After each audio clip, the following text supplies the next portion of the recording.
Bonjour Frédéric, j'allais dire quoi de neuf docteur dans les magazines et je crois que ça tombe bien. C'est un peu ça effectivement, parce qu'en cette fin d'hiver, peut-être prenez-vous des médicaments contre la toux, le rhume, les petits tracas qu'on essaye de faire passer avec des sirops ou des gélules.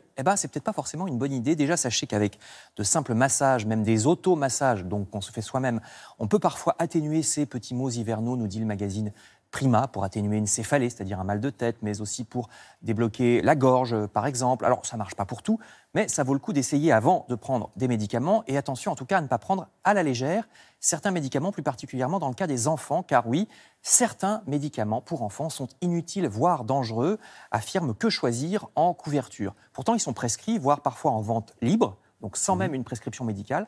Que Choisir a interrogé des grands pédiatres, des médecins hospitaliers qui connaissent bien le sujet. Et d'après le magazine, il y aurait donc des médicaments qui seraient rarement utiles. Et ils citent même des noms, Humex, Toplexil, voire carrément à éviter. Oui, ça fait quelque temps qu'ils sont en ligne de mire. Voilà, Eufon, Tucidane, Néocodion, pour ne parler que des plus connus. Il y a toute la liste dans le magazine. Parfois, ces médicaments vont empêcher le gamin de tousser, alors qu'il a besoin d'évacuer, au contraire.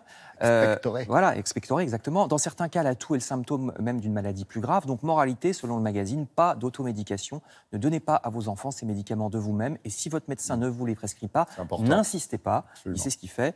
N'insistez pas pour avoir une prescription. De toute façon, donner tout simplement du miel aux petits malades et relever ses oreillers pour qu'ils dorment un peu assis, souvent est aussi efficace que lui donner des produits. Et oui. C'est ce que dit Que Choisir. Le journal parle aussi des médicaments qui, eux, peuvent être utiles. Il y en a aussi des produits pour nettoyer le nez ou bien le paracétamol, mais pas trop l'ibuprofène. Donc vous voyez que c'est très précis. Achetez Que Choisir, ça sera le mieux que vous puissiez faire. Toujours pour ne pas acheter n'importe quoi, Capital fait un dossier sur les hausses de prix qu'on nous cache. D'après les calculs du journal, alors d'abord il y a les impôts qui en moyenne vont connaître une légère augmentation en 2018. Il y a aussi le prix du gaz qui devrait augmenter de 8,2%. Augmentation également de l'essence, des cigarettes. Donc il va falloir utiliser moins la voiture et arrêter de fumer. C'est bien parce que c'est le principe de base. Oui.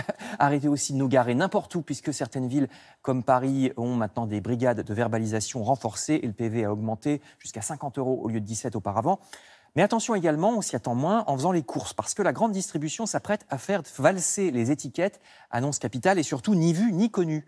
C'est ce que précise le journal, parce que tout est fait pour nous tromper, affirme Capital. Alors personnellement, j'ai déjà vu des lots de 2 produits, soi-disant en promo, mais qui en fait sont plus chers que si on achète 2 séparément. Petit malin. Ouais, ça arrive. Il faut vraiment regarder le prix au kilo. Il y a aussi le prix qui augmente, par exemple, de 26% pour une sauce bolognaise, sous prétexte que c'est une nouvelle recette qui n'est pas vraiment très nouvelle. La glace à côté qui augmente de 10% alors qu'on a remplacé la vanille naturelle par un arôme. Ou le coca dont la bouteille d'1,5 litre devient 1,25 litre, mais avec une hausse de prix de 28%. C'est plus petit et c'est plus cher. Mal, bien vu, c'est malin. Aussi les banques, les assurances, les fournisseurs de téléphone et d'Internet qui vous vendent des options dont vous n'avez pas besoin. Tout ça est dans Capital. Alors on va rester chez soi et faire la cuisine soi-même, ça sera bien mieux.